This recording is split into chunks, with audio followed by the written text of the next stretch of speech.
No a když jsme teda u zrádců, tak tam se přihlásil sám, nebo tě také oslovili? Oslovili ma a som za to strašne vďačný, lebo to bol obrovský zážitok. To pre mňa vidieť aj ako človeka, čo robí produkcie, tak vidieť takýto level produkcie u nás, ako ja som len sledoval štáb a proste, jak to bolo pripravené a hltal som každý deň tú príležitosť, že tam môžem byť a že fakt 100 ľudí pracuje na placi na tom, aby to vyzeralo dobre a my sme tých šťastných 24, ktorí v tom hrajú.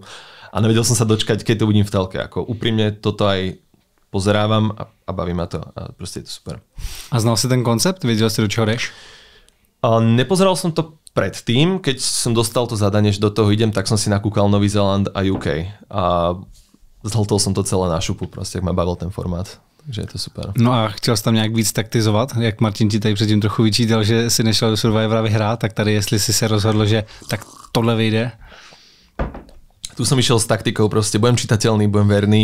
Na začiatku som bol trošku nenápadnejší, čo bolo dobre a potom som začal vystrkovať rožky a bol som ľahká obeť. Hlavne urobil som najväčšiu chybu, že sme mali misiu, kedy sme si mohli vybrať pozície. Jedni boli hľadači, druhí boli navigátori a bola tam jedna pozícia, jeden typek, čo vyleze na väžu a naviguje všetkých.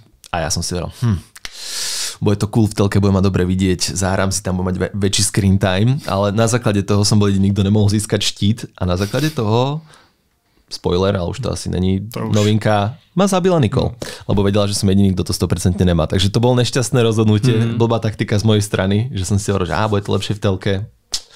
Ráno som si našiel ten list a vtedy ma to fakt mrzelo. V tejto show som chcel byť čo najdlhšie. V Survivori som chcel ísť domov, taktizoval som, jak sa nechať vyhodiť. Nevychádzalo mi to 3 týždne, už potom som sa dogrcal v priamom vysielaní televíznom na stage a poslali ma domov. Ale túto som chcel vydržať čo najdlhšie. A trošku ma mrzí, že som sa nepripravil viacej, že som netaktizoval. Tu by som to chcel vyhrať. Uvidíme, kto to teda vyhrá. Ja som to nespojiloval, nerozprávali jsme se mezi sebou. Takže nevíš? Nevím. Ale jako ostatní účastníci třeba vědí, kdo vyhrá. Nemyslím ty, co byli ve finále, ale... Podľa mňa tí, čo tam zostali dlhšie, tak medzi sebou sa nejak viacej rozprávajú a vyspojlovali si to, ale čo sme boli na jednom stredku hrať poker, lebo jedna z našich hráčiek bola profesionálna hráčka pokru, tak dal takýto meetup, tak sme mali prísne zakázané a bolo na nich vidieť, že nikto to ani nechce vedieť, že nechcú to vyspojlovať. Ale tí soutěži jste to ještě nevěděli, že ona je hráčka pokru, ne?